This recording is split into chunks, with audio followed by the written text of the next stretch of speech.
natin sandwich type. Iipitin natin yung injury ng biktima. Pangat, pangat, hindi ikaw.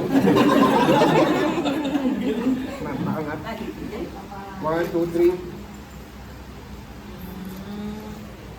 Hawak sa splint. Hawak sa splint, sir. Sa ilalim.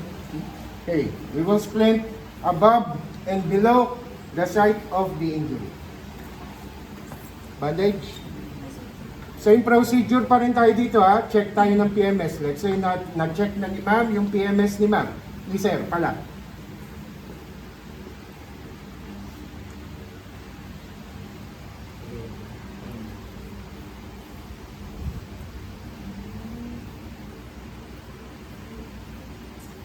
Maray ka.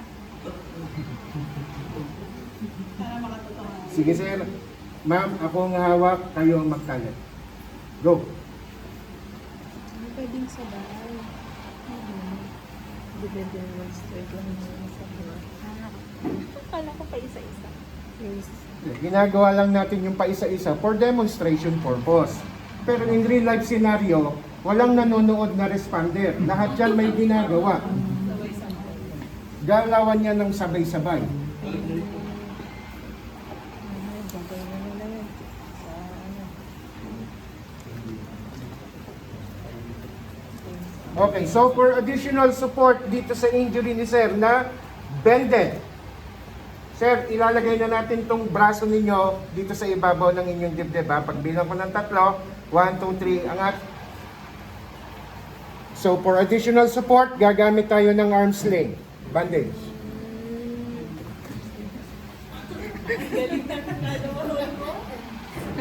Sige, kayo gumawa ng arm sling. Tinuro sa inyo kanina, right? Go, ma'am. Fresh na fresh pa.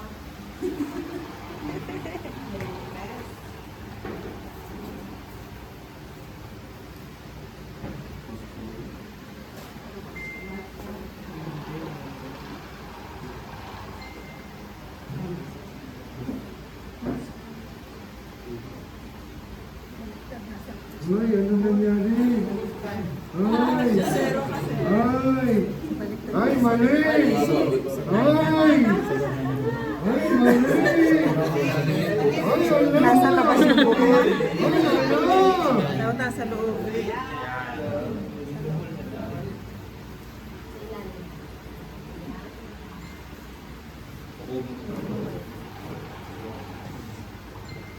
Patanggal mo na mami yung ginawa muna.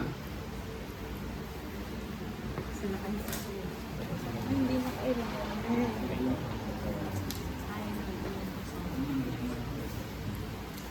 Excuse me?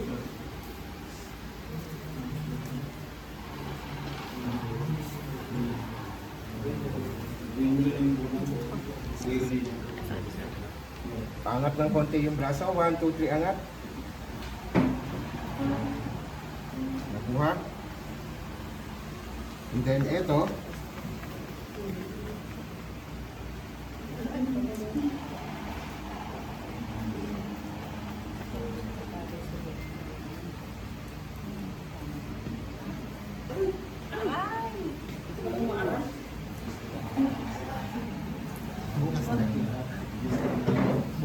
Mambuhol.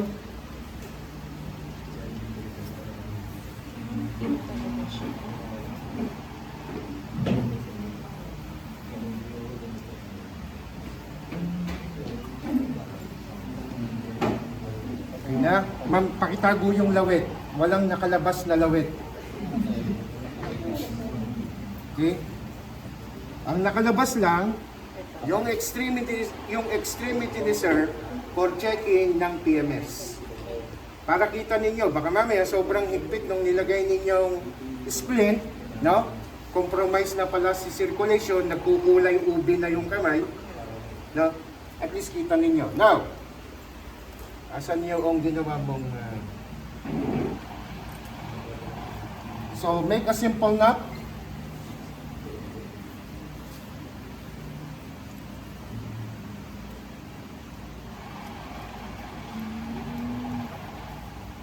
Anong silbi nito? Bakit binuhol natin? I-twist mo para magkaroon ng tension to support doon sa injured body part. I-twist mo lang, ipasok si buhol. Okay? Now, secure na yan. Secure na yung upper extremity ni sir. Punta tayo doon sa lower extremity.